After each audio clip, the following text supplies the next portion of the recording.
Totalement porté disparu des radars depuis son voyage d'explorateur au bout du monde au fin d'aller faire l'important et discourir à la table de Vladimir Poutine lors du dernier sommet Russie-Afrique en juillet dernier, il est certain que Paul Biya ne s'est pas réveillé d'humeur joviale au lendemain de l'écoute des mots crus avec lesquels l'indocile député Cabral Libye, président du Parti camerounais pour la réconciliation nationale PCRN, a portraituré sa fin de règne lors d'une conférence de presse le 15 novembre dernier à Yaoundé.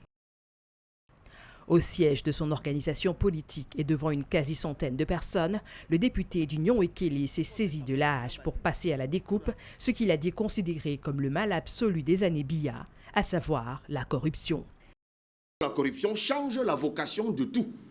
Elle change la vocation de l'État, qui est de satisfaire l'intérêt général.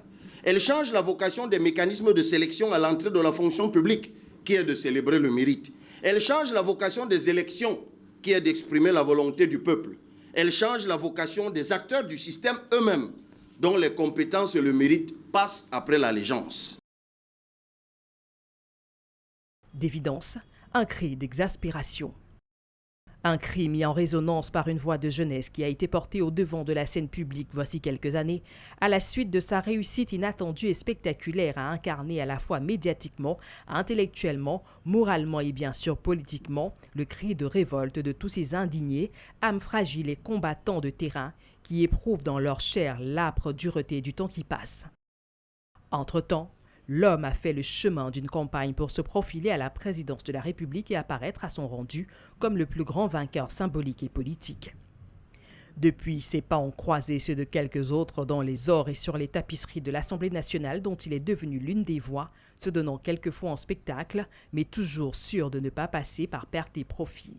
Le temps de 2025 approchant, Cabral Libye semble alors avoir compris une chose, quitte à choisir entre le passé et le passif, son pari est bel et bien celui de l'avenir. Le premier congrès ordinaire prévu à Kribi, qui se tiendra 20 ans après la création du PCRN, s'inscrit dans une approche de réorganisation structurelle, nous l'avons dit, conformément à nos ambitions, dont la principale est de gagner l'élection présidentielle de 2025, au même titre que les élections législatives et municipales. Restent deux obstacles de taille sur le chemin, la figure totémique du père et la figure ambiguë du fils. Entre les deux, une grande bagarre en vue.